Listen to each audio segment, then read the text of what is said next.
Hello everyone, welcome back to wisdom crafts. आज हम collision के नेक्स्ट टॉपिक को डिस्कस करने जा रहे हैं। अगर आपको याद हो तो हमने लास्ट क्लास में कोलिजन किया था और एक एक्सप्रेशन को भी हमने डिराइव किया था, principle of conservation of linear momentum, right. आज हम next topic that is perfectly elastic in one dimension को स्टार्ट करने जा रहे हैं। अब देखिए, अब इसके लिए हमें करना क्या होगा।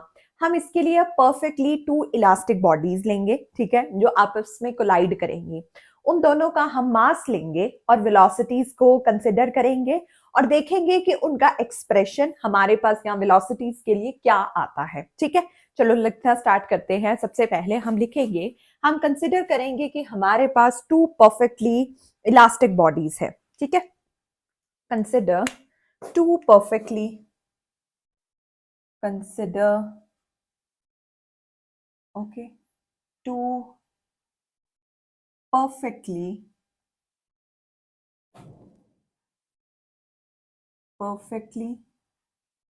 elastic okay bodies, ओके जिसका नाम है A1 और A2 ले लेते हैं। सॉरी A एंड B ले लेते हैं। ठीक है, A एंड B, जिसके मासेस को हम क्या लेंगे, having masses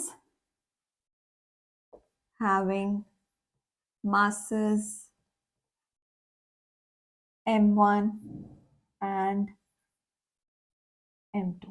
ठीक है, अब क्या लेंगे, consider to perfectly elastic bodies, जिसका मासेस हमने दो मासेस ले लिए हैं। ठीक है, M1 एंड M2। ठीक है, अब देखेंगे कि ये मूव कैसे कर रही हैं, मूविंग टुवर्ड्स ईच अदर। ठीक है, moving in a straight line लिख देते हैं, moving in a straight line.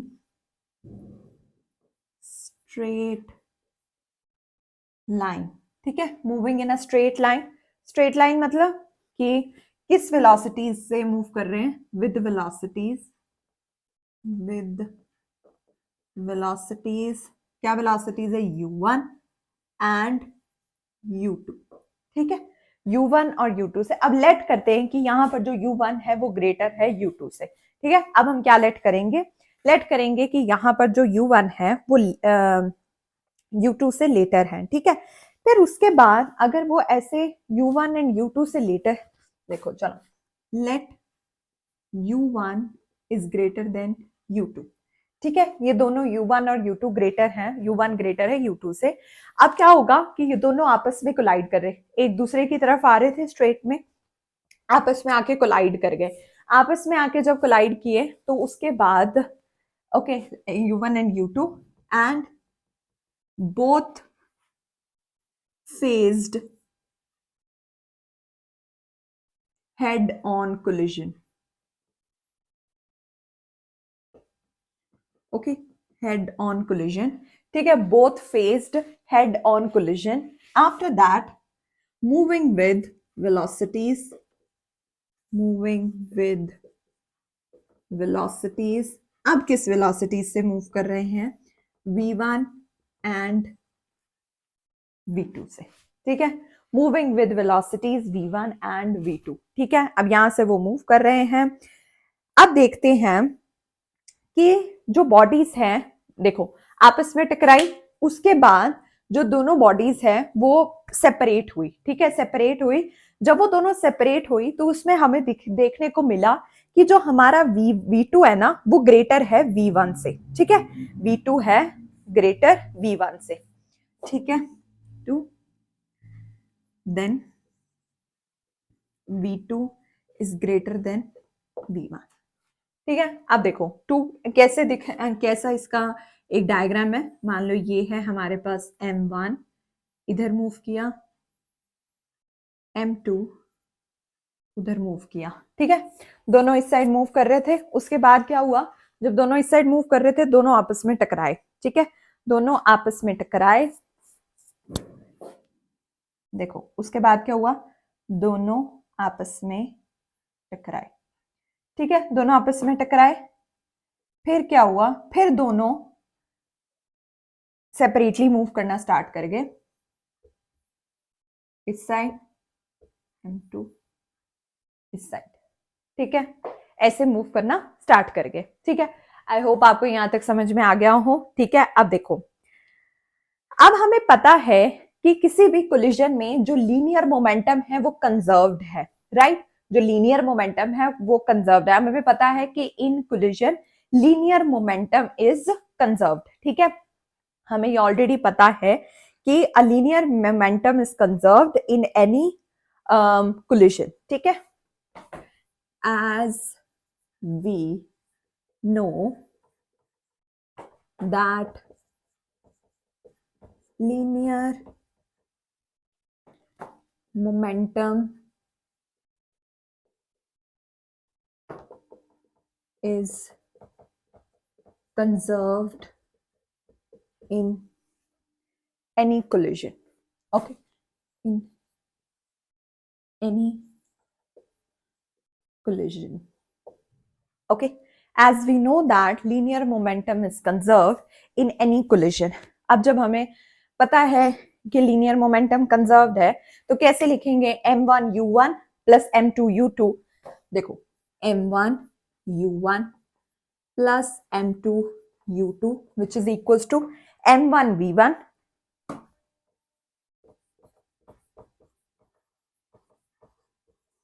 ठीक है, ये आ गया। अब उसके बाद क्या होगा, m1 वाली टर्म्स को, m1v1 और m1u1 वाली टर्म्स को एक साइड कर देंगे और दूसरों को दूसरी साइड कर देंगे,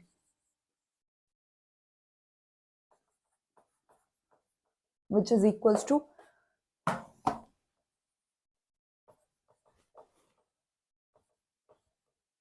ठीक है, ये आ गया हमारे पास यहां तक, ठीक है। उसके बाद क्या करेंगे, कुछ नहीं करेंगे, m1 को कॉमन ले लेंगे बाहर, कॉमन लिया तो क्या आ गया, u1 minus v1 which is equals to m2 common v2 minus u2 common, right. यहां तक आ गया। आई होप आपको यहां तक समझ में आ गया हो, ठीक है। उसके बाद ये तो आ गई, अगर मैं इसको फर्स्ट इक्वेशन का नाम दे देती हूँ, सेकेंड इक्वेशन, ठीक है। अब हमें पता है कि हमारे पास काइनेटिक एनर्जी भी कंजर्व्ड होती है इलास्टिक कोलिजन में, तो ठीक है, लिख देते हैं, kinetic energy is also conserved in elastic collisions, okay. तो क्या आया, half m1 u1 square plus half m2 u2 square which is equal half m1 v1 square plus half m2 v2 square, ठीक है। अब फिर से वही करेंगे, हाफ m1 वाली टर्म्स को, 1 वाली टर्म्स को एक साइड कर देंगे, हाफ m1 u1 स्क्वायर उधर ले जाओ, half m1 v1 square which is equals to half m2 v2 square minus half m2 u2 square, ठीक है। अब कौन सी चीजें बाहर कॉमन ले लेते हैं, हाफ m1 कॉमन ले लेते हैं, तो अंदर क्या बचा, u1 square minus v1 square which is equals to half m2, ठीक है। अंदर क्या रह गया, v2 square minus u2 square, ठीक है।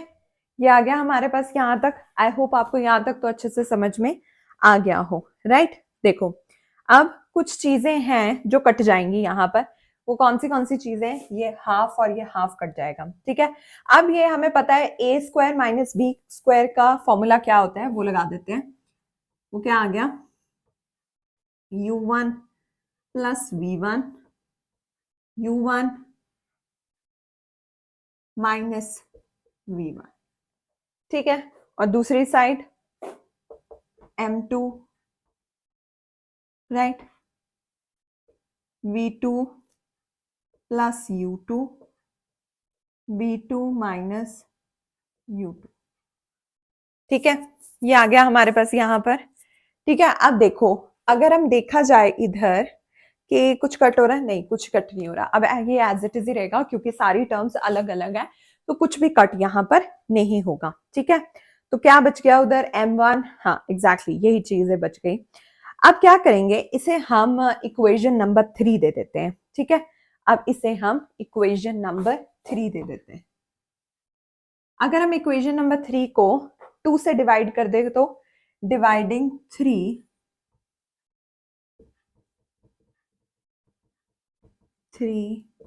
बाय 2। ठीक है, डिवाइड 3 को करते हैं 2 से, तो क्या आएगा n1 u1 plus v1 u1 minus v1 divide by m1 u1 minus v1 which is equals to m2 v2 plus u2 multiply by v2 minus u2। ठीक है, divide by m2 v2 minus u2। ठीक है, अब आप देखो ये cut गया, ये भी कट गया, ये दोनों कट गए, ये कट गया, राइट। बचा क्या, ये चीजें बच गई, u1 plus v1 which is equals to v2 plus u2।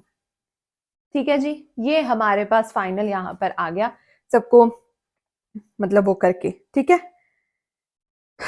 अब ये क्या बता रहा है हमें, ठीक है, अब ये क्या बता रहा है हमें कि बिफोर कोलिजन और आफ्टर कोलिजन की हमारे पास वेलोसिटीज यहाँ पर आ गई। रिलेटिव वेलोसिटी बिफोर कोलिजन और रिलेटिव वेलोसिटी आफ्टर कोलिजन, ये हमें देखने को मिल रहा है।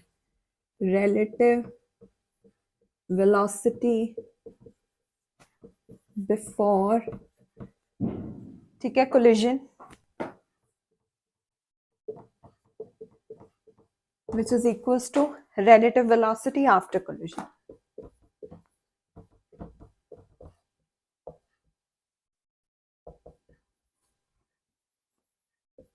After collision. ठीक है, ये मतलब आया हमारे पास इस एक्सप्रेशन का। ठीक है, यहां तक तो आई होप आपको समझ में आ गया हो। ठीक है, अब देखो अगर मैं क्या करूं, ये मेरे पास अगर मैं वेलोसिटी v2 निकालूं यहां से, अगर मैं यहां से v2 निकालूं तो मेरे पास क्या आ जाएगा, v2 क्या आया मेरे पास, चलो अब थोड़ा इरेज कर लेते हैं इसे, फिर इसे हम फोर्थ इक्वेशन का नाम दे देते हैं।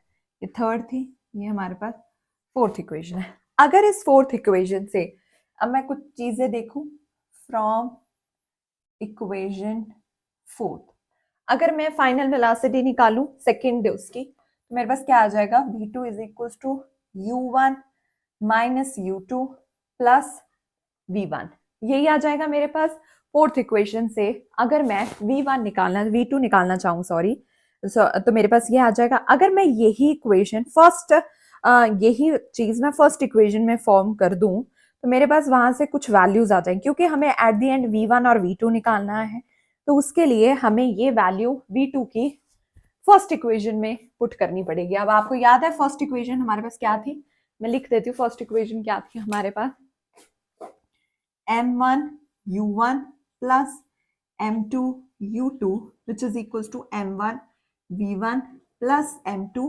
v2, ये थी हमारे पास फर्स्ट इक्वेशन। ठीक है, ये थी हमारे पास फर्स्ट इक्वेशन।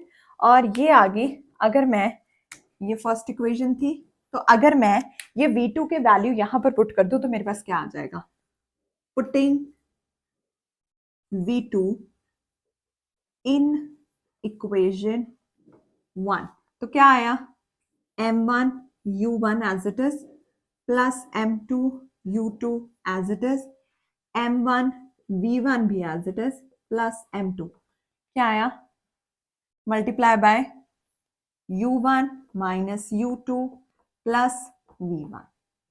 ठीक है, यही आया हमारे पास, एग्जैक्टली यही आया ना, हमने क्योंकि हमने डायरेक्टली पुट कर दिया वहां पर। ठीक है, अब देखो अब अगर मैं क्या करूं, अगर अब मैं m2 को अंदर यहां पर मल्टीप्लाई कर दूं तो मेरे पास क्या आ जाएगा, अगर मैं इस लेफ्ट हैंड साइड को एज इट इज ही रहने दूं, m1,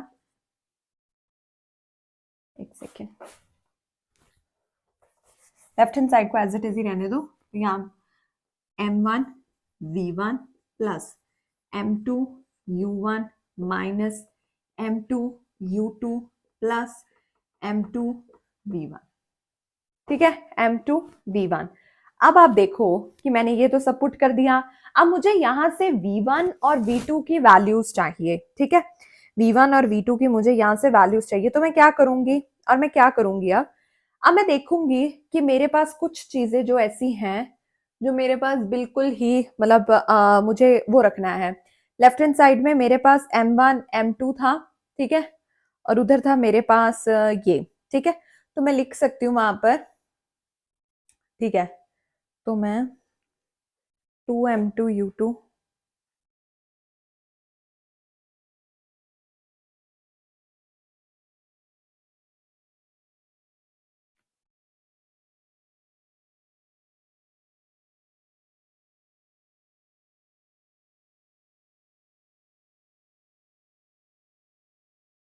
अगर मैं यहाँ पर इन दोनों में v1 कॉमन ले लूं तो मेरे पास क्या बचा अंदर, m1 प्लस m2, ठीक है, और इधर अगर मैं m2 कॉमन ले लूं,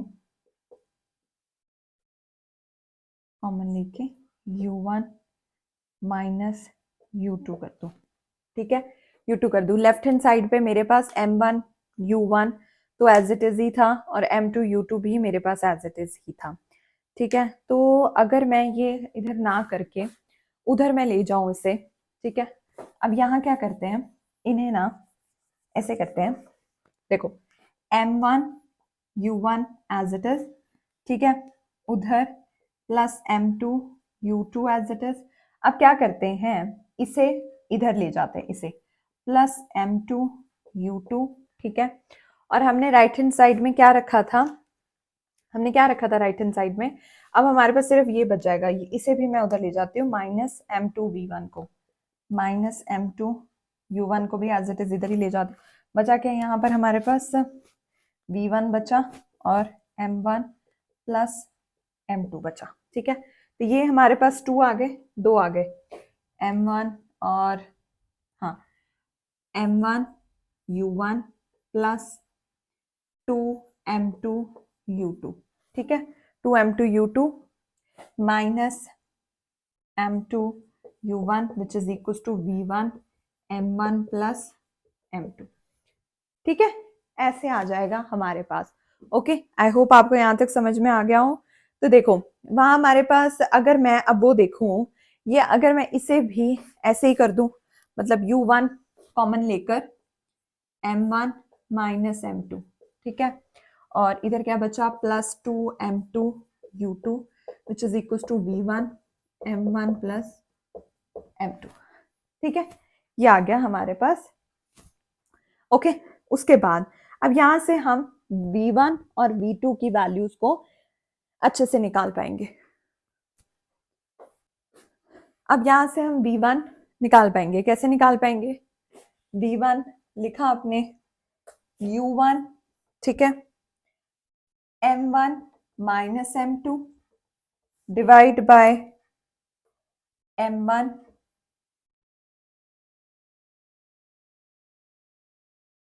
प्लस m2, ठीक है, प्लस